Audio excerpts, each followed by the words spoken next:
अस्सलाम वालेकुम dear students. आज की वीडियो में हमने लेक्चर नंबर 6 देखना है कंप्यूटर साइंस फर्स्ट ईयर के सिलेबस में, और हम चैप्टर 2 को डिस्कस कर रहे हैं, जिसमें आज हमारा टॉपिक होगा using input function with numbers.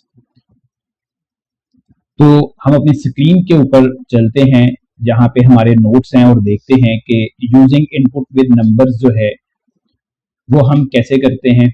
तो converting input to a number,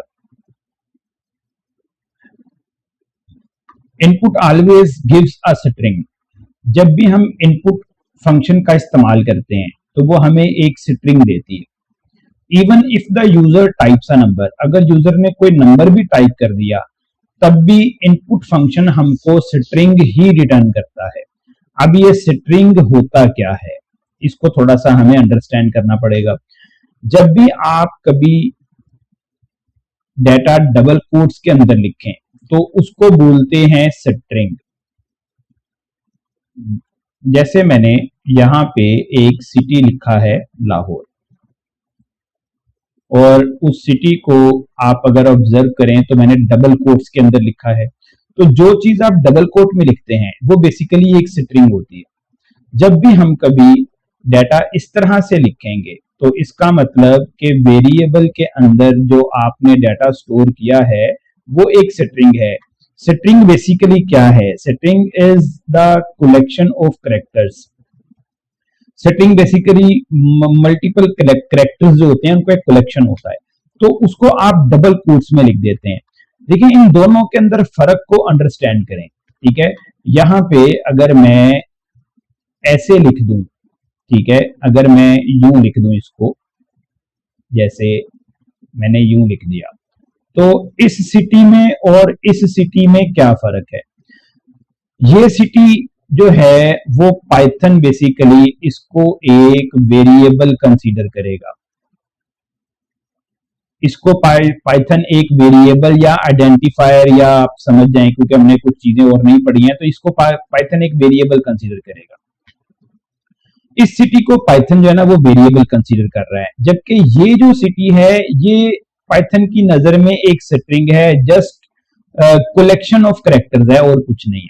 तो अगर आप चाहते हैं कि आपका जो वेरिएबल है वो एक वेरिएबल की तरह रीड हो, क्योंकि वेरिएबल में नाम ही होते हैं, कैरेक्टर्स ही होते हैं, तो आप फिर वहां पे डबल कोट्स नहीं लगाएंगे, और जब आप डबल कोट लगा देंगे तो वो स्ट्रिंग बन जाएगी। बस यही कॉन्सेप्ट है कि जब भी आप इनपुट फंक्शन का इस्तेमाल करते हैं तो इनपुट फंक्शन में आप कुछ भी टाइप करें वो आपको स्ट्रिंग दे देता है। Even if the user types a number, अगर यूजर नंबर भी टाइप करे तब भी वो स्ट्रिंग ही रिटर्न करता है।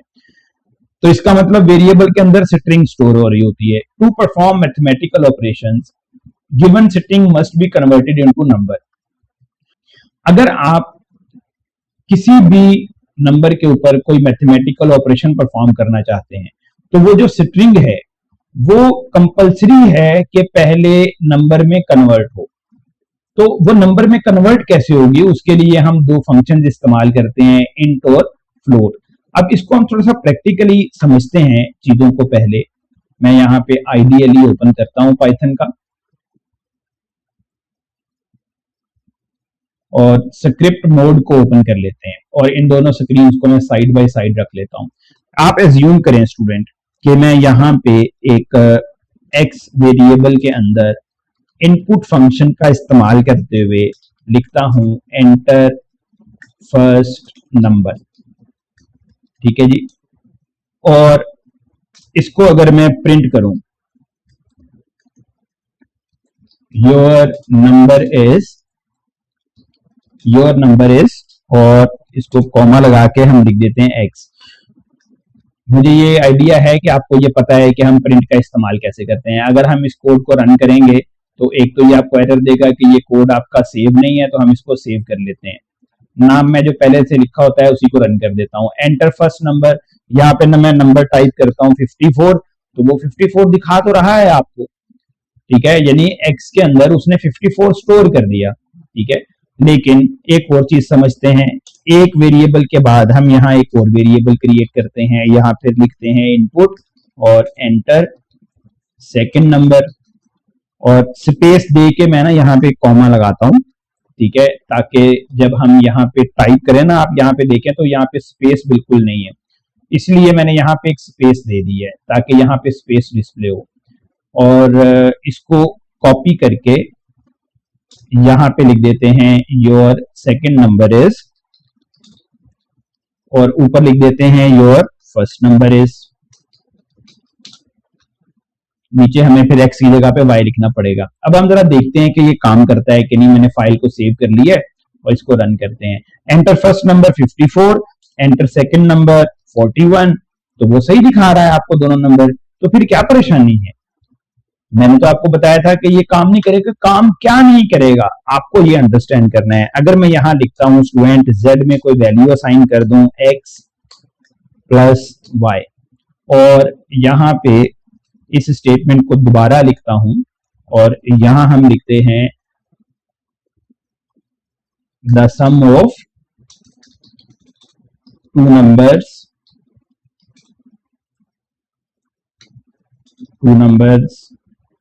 इज, और यहां हमें z लिखना पड़ेगा। तो आप देखें हमने यहां पे दो नंबर एंटर करने हैं x और y में। जैसे 54 और 41 है तो उनका सम किया जाएगा तो वो z में स्टोर होगा और यहाँ वो हमें रिजल्ट दिखाएगा। अब हम फर्ज करते हैं कि इसको रन करते हैं। सेव कर लिया है मैंने कंट्रोल एस से और इसको मैं रन करता हूं। तो मैं यहाँ पे नंबर एंटर करता हूं सपोज 8 और यहाँ नंबर एंटर करता हूं 6।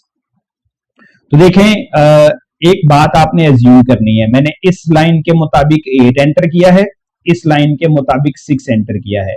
जैसे ही मैं एंटर दबाऊंगा ये लाइन एग्जीक्यूट होगी। जब ये लाइन एग्जीक्यूट होगी तो आपको लगता है कि इसमें 14 स्टोर हो जाना चाहिए, ठीक है। दोबारा रिपीट करता हूं, थोड़ा सा स्क्रीन को जूम कर लेते हैं। मैंने इस लाइन के मुताबिक 8 स्टोर किया है, इस लाइन के मुताबिक 6 स्टोर किया, तो 8 स्टोर हो जाएगा x वेरिएबल में, 6 स्टोर हो जाएगा y वेरिएबल में, और जब यहाँ पे 8 और 6 प्लस होंगे तो इसका आंसर 14 स्टोर हो जाना चाहिए z में। तो इसका मतलब इस लाइन के मुताबिक your first number is 8 print होना चाहिए, your first number is 6 print होना चाहिए, and the sum of two number is 14 print होना चाहिए। तो हम यहाँ पे देखेंगे कि हमारी आउटपुट अब क्या आती है। जैसे ही आप इसको यहाँ रन करते हैं, अच्छा रन तो किया हुआ है हमने, एंटर दबाना है, तो आप देखें ये चीज तो सही दिखा रहा है, वो जो हमने एज्यूम किया था कि your first number is 8, your second number is 6, लेकिन वो यहाँ 86 दिखा रहा है। तो इसका क्या मतलब है? इसका मतलब ये है कि ये जो 8 है ये जब आप इस वेरिएबल के अंदर स्टोर करवा रहे हैं, ऐसा करते हैं, इसको थोड़ा सा मैं बड़ा कर रहा हूं ताकि हम इन चीजों को सामने रख सकें। फिर मैं आपको इसको जूम करके दिखा सकता हूं। ले जी, ये मैंने इसको जूम किया, ठीक है, और जूम करने के बाद हम यहाँ पे थोड़ा सा अंडरस्टैंड करेंगे कि ये लाइन कैसे एग्जीक्यूट हो रही है। योर फर्स्ट नंबर इज 8, तो 8 नंबर इस लाइन की वजह से आपने एंटर किया, तो ये जब 8 स्टोर करेगा ना इसके अंदर, तो ये 8 को नंबर बना के स्टोर नहीं करेगा बल्कि ये बना देगा स्ट्रिंग। इसी तरह ये जो 6 है ये जब आप इसमें स्टोर करेंगे तो ये भी इसको स्ट्रिंग बना देगा। स्ट्रिंग की पहचान क्या है कि वो डबल कोट्स में होती है, ठीक है। अब जब ये दो ऐड होंगे तो बेसिकली ये 8 नंबर नहीं है, ये एक करेक्टर है, जस्ट एक करेक्टर की तरह ये ट्रीट हो रहा है। तो उसको नहीं पता करेक्टर्स को कैसे ऐड करते हैं, तो वो करेक्टर्स को ऐड ना करके दोनों को इकट्ठा करके लिख देता है, 8 और 6 को कंबाइन कर देता है, यानी प्लस जो है ना वो इनको कंबाइन करके लिख देता है। इसीलिए इस जगह पे वहां 8 और 6 प्रिंट हो रहा है। अब यहाँ पे आप देखें तो 8 और 6 उसने यहाँ प्रिंट किया है, लेकिन हम चाहते हैं कि ये जो नंबर आप एंटर कर रहे हैं वो नंबर में कन्वर्ट हो। तो उसके लिए स्टूडेंट हमें क्या करना पड़ेगा? उसके लिए आप यहाँ पे देखें तो आपको ये शो करेगा। हम यहाँ पे जरा चेक करते हैं कि हमारी स्टेटमेंट कैसे काम करेंगे। थोड़ा सा जूम किया है मैंने। वेरिएबल में आपने वैल्यू असाइन करनी है, फिर आप लिखेंगे इंट और फिर आप एक ब्रैकेट लगाएंगे, ये वाली ब्रैकेट, फिर आप इनपुट लिखेंगे और बीच में अपना मैसेज लिखेंगे, ठीक है। ये दो ब्रैकेट उसकी हैं और लास्ट में एक ब्रैकेट और आपने लगानी है, वो ब्रैकेट इंट के लिए है। यानी आपने पूरा एक इनपुट जो है वो इंट के अंदर लिख दिया। जैसे यहाँ पे आप अगर ऑब्जर्व करें तो ये जो लाइन है ये वाली, ये लाइन आपकी इनपुट की है, ये जो येलो कलर से मैंने लिखी है वो लाइन इनपुट की है। और इस लाइन में क्या लिखा हुआ है, इनपुट एंटर फर्स्ट नंबर, यही लाइन तो मैंने यहां लिखी है। और ये पूरी लाइन हमने इंट की ब्रैकेट के अंदर लिख दी है, क्योंकि इंट एक फंक्शन है, और इंट अगर एक फंक्शन है तो इंट की भी दो ब्रैकेट्स हैं, और इन दो ब्रैकेट्स के बीच में इनपुट लिखा हुआ है, यानी इस इंट की ब्रैकेट ये वाली है एक, और एक क्लोजिंग ब्रैकेट उसकी एंड पे है। तो जब आप इनपुट से कोई नंबर एंटर करेंगे, तो क्या होगा कि वो नंबर जब इंट के पास आएगा, तो आपने एंटर किया 8, तो इनपुट क्या करेगा, ये उसको स्ट्रिंग देगा, ठीक है। ऐसे इनपुट का काम खत्म हो गया, उसके पास 8 आ गया, और ये 8 जो है ना, ये इंट क्या करेगा, उसको 8 को नंबर बना देगा, यानी ये उसको नंबर बना देगा, और फिर ये जाके स्टोर हो जाएगा किसके अंदर, एक्स के अंदर। बिल्कुल इसी तरह जो सेकंड इंट है उसके अंदर भी आप क्या करेंगे कि जब इनपुट करेंगे तो उस इंट के पास जो नंबर आएगा वो नंबर नहीं होगा, बल्कि एक स्ट्रिंग होगी, जैसे 6 है, तो ये इंट उसको क्या बना देगा, नंबर बना देगा, और फिर स्टोर कर देगा किसमें, y में। तो अब इसको आप जब सम करेंगे तो ये दोनों चीजें सही से सम होकर रिजल्ट देंगी। फॉर एग्जाम्पल हम इसको रन करके देखते हैं कि क्या वाकई से हमारी ये आउटपुट आती है कि नहीं। तो इसको बड़ा कर लेते हैं, और हम यहाँ पे दोनों स्क्रीन को साथ साथ रखते हैं, इसको बंद ही कर देता हूँ फिलहाल।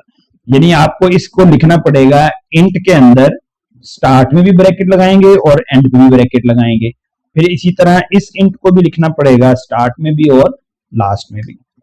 बस इतना सा काम करना है आपने, और कुछ भी नहीं करना। और जब आप इसको रन करेंगे तो आप यहाँ पे देखें अब कि अगर मैं यहाँ एंटर करता हूँ 8 और यहाँ एंटर करता हूँ 6, तो अब देखें वो 14 आपको सही दिखा रहा है, यानी अब आपके पास 14 आंसर बिल्कुल ठीक है। यानी इस इंट ने क्या किया, इस इंट ने उस 8 को नंबर में कन्वर्ट किया और फिर एक्स में स्टोर किया। इसका मतलब वो पहले नंबर में नहीं था, जो मैंने आपको बताया, पहले वो स्ट्रिंग थी। इसी तरह 6 भी स्ट्रिंग थी, तो वो उसको पहले उसने नंबर में कन्वर्ट किया। अब एक बात और समझते हैं, जल्दी से इसको खत्म करते हैं। अगर मैं इसको दोबारा से रन करूं और यहाँ पे मैं वैल्यू दे दूं 8.2, तो ये एरर दे रहा है। इसका मतलब ये है कि पॉइंट वाली जो वैल्यू है वो इंट को समझ नहीं आ रही कि कैसे हैंडल करे। पॉइंट वाली वैल्यू जो है वो इंट को नहीं समझ में आ रही कैसे हैंडल करे। तो जो इंट होता है ना, ये पॉइंट के बगैर वाली, विदाउट पॉइंट वाली वैल्यू को हैंडल करता है। तो अगर आपने कोई पॉइंट वाली वैल्यू एंटर करनी है तो फिर हमें इंट नहीं यूज करना पड़ेगा, फिर हम यहाँ पे क्या इस्तेमाल करेंगे, फ्लोट इस्तेमाल करेंगे। बस ये इन दोनों में फर्क है। अब ठीक है जी, इसको अगर आप दोबारा से रन करें यहाँ पे, तो अब क्या होगा, आप यहाँ पे 8.2 एंटर करें, 6.2 एंटर करें, तो आप देखें ये आंसर सही दे रहा है आपको, ठीक है, ये बिल्कुल करेक्ट आंसर दे रहा है। वो उसने 3.999 में कन्वर्ट कर दिया है, उसको हम छोड़ देंगे अभी। और इसको दोबारा से रन करता हूँ फिर से एक बार, यहाँ पे फिर से एक वैल्यू देता हूँ 7.4 और एंटर दबा के 2.1, तो उसने आंसर आपको सही दे दिया 9.5। अब एक चीज और अंडरस्टैंड करते हैं हम कि अगर मैं इसको दोबारा से रन करूं और यहाँ पे दे दूं 8 और एंटर प्रेस करके दे दूं 6, मैं आपको यहाँ क्या बताने लगा हूं। देखें यहाँ पे मैंने पॉइंट वाली वैल्यू एंटर नहीं की, लेकिन लिखा तो फ्लोट हुआ है, तो इसने एरर क्यों नहीं दिया, इंट में तो एरर दे दिया था इसने। तो यहाँ इसने एरर इसलिए नहीं दिया कि अगर आप यहाँ पे पॉइंट के बगैर वैल्यू देंगे तो फ्लोट उसको पॉइंट में फिर भी कन्वर्ट करेगा, ये इसको बना देगा 8.0, ये बना देगा 8.0, ये 8 नहीं रहने देगा, ये इसको भी बना देगा 6.0, ठीक है। तो इंट को फ्लोट में कन्वर्ट कर देगा, लेकिन जो फ्लोट वैल्यू थी पॉइंट वाली वो उसको नंबर में कन्वर्ट नहीं करेगा, वहां उसने एरर दे दिया था। तो जो इसका आंसर आएगा वो भी पॉइंट के अंदर ही होगा। तो आप देखें यहाँ पे अगर मैं इसको एंटर प्रेस करूं तो ये चीज आपने ऑब्जर्व की है कि यहाँ पे उसने उसको पॉइंट में कन्वर्ट खुद ही कर दिया है। क्यों पॉइंट में कन्वर्ट किया, क्योंकि आपने फ्लोट लिखा हुआ था। तो अगर आपने फ्लोट के अंदर पॉइंट एंटर नहीं किया तो वो ऑटोमेटिकली पॉइंट में एंटर हो जाएगा, लेकिन अगर आपने इंट रखा हुआ है और आपने फ्लोट वैल्यू दे दी डेसिमल पॉइंट वाली, तो वो उसको हैंडल नहीं कर पाएगा, वो उसको एरर दे देगा। यही चीज यहाँ पे हमने अपने नोट्स के अंदर देखी है कि इंट के लिए भी मैंने आपको बता दिया, और नीचे जो आप देख सकते हैं कि जो हमारा प्रोग्राम है उसके अंदर हमारे पास यहाँ पे फ्लोट भी है, ठीक है जी। तो ये फ्लोट के लिए भी आप देख सकते हैं कि फ्लोट और आगे इनपुट है, और फिर फ्लोट और आगे इनपुट है, और यहाँ पे वैल्यू आप फ्लोट में एंटर करेंगे तो आपको रिजल्ट भी मिल जाएगा। तो मुझे उम्मीद है स्टूडेंट कि आपको using numbers with input function भी क्लियर समझ में आ गया होगा। हम कब इंट और फ्लोट लिखेंगे, कब आप इंट और फ्लोट नहीं लिखेंगे। अगर आपको कोई नाम एंटर करना है, कोई सिटी एंटर करना है, कोई एड्रेस एंटर करना है, तो फिर आपको इंट फ्लोट लगाने की जरूरत नहीं है, फिर खाली इनपुट ही काम आएगा, ठीक है। लेकिन अगर आपने कोई नंबर एंटर करना है तो उसके लिए आपको इंट या फ्लोट लिखना पड़ेगा, ताकि वो अकॉर्डिंगली उसको उस नंबर में कन्वर्ट कर सके। तो होप सो आपको टॉपिक समझ में आ गया होगा। अगर कुछ भी क्लियर नहीं हुआ है तो दोबारा वीडियो को रिवाइंड करके देखें, आपको जरूर समझ में आ जाएगा। नेक्स्ट वीडियो के अंदर, नेक्स्ट लेक्चर के अंदर हम अपने अगले टॉपिक की तरफ चलेंगे। और अगर अभी तक आपने चैनल को सब्सक्राइब नहीं किया है तो जरूर सब्सक्राइब करें और बेल के आइकन को प्रेस करें, ताकि जैसे जैसे वीडियोस अपलोड करूं तो आपको उनका नोटिफिकेशन भी मिलता रहे। इंशाल्लाह अगली वीडियो तक के लिए मुझे इजाजत दें। अल्लाह हाफिज। Thank you so much.